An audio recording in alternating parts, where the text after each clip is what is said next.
Hi, this is Andy Collin from Growing Up Aspen, Adventures of the Unsupervised. I'm here with Chris Pomeroy, and we are talking to Brad Laboe. The first computer I ever played with was with Brad Laboe at the Aspen Community School. So let's catch up. I know that he was into computers then, so let's see what he's up to now.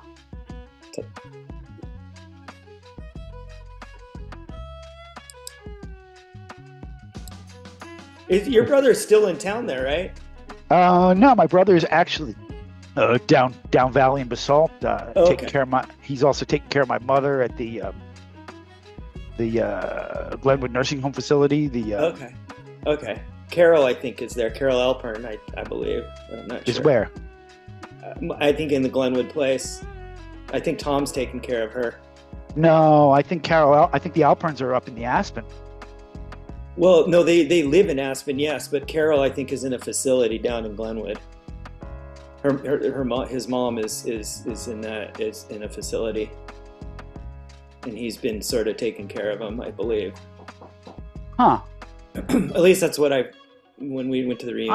I thought the Alperns were in the retirement facility in Aspen, but that's right. You can't be in that retirement facility anymore after you can't. I just wipe your own ass. Saying that he was driving down Valley back and forth and stuff and spending his time doing a lot of that stuff, which, means he doesn't get to go play and do computer stuff and the art stuff, which is what his whole, Oh, man. Yeah. So much art stuff. That's the other thing that people roped me into is a lot of,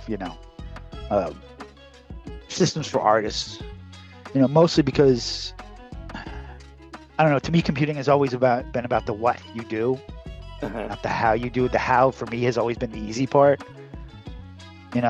When people ask me, a long time ago, people would ask me, well, what computer should I buy? And I'm like, none. I want you to go over to the software you want to run. I want you to turn over the box and read what it says to run it and buy that computer.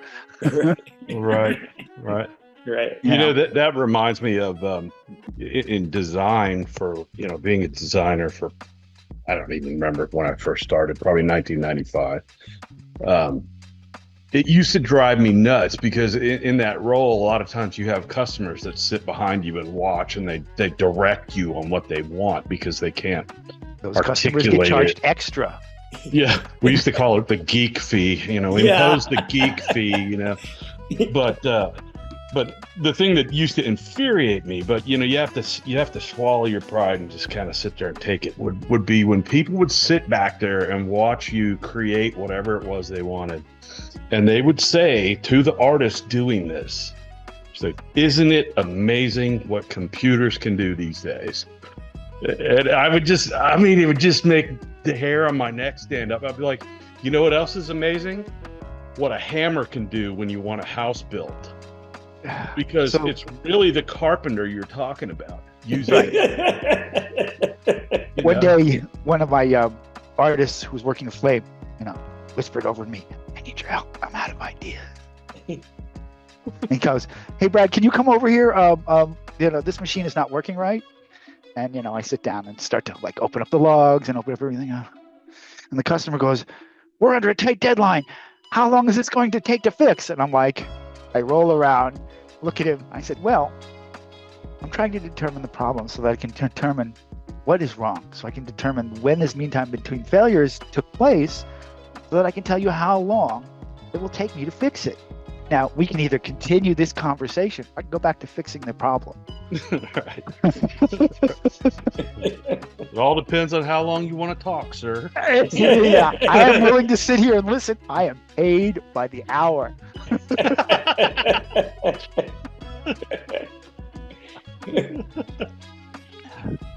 So didn't win me any fans with the marketing department, but all the engineers and all the artists are like,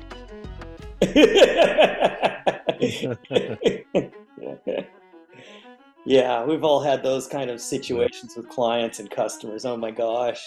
The other one that was always so common, I'm sure you've both heard this numerous times in your career, but, "Hey man, will you design something for me? I'll buy you a 6-pack of beer."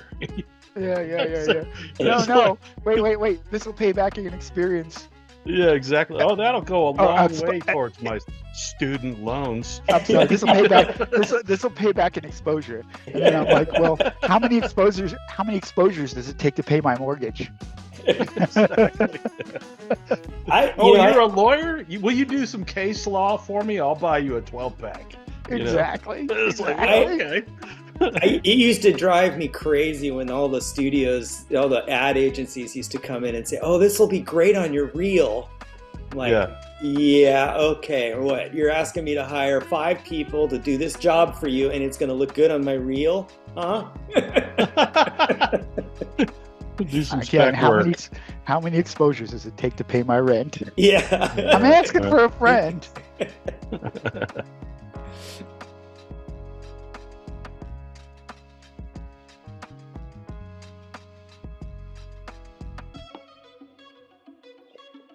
Thanks for listening.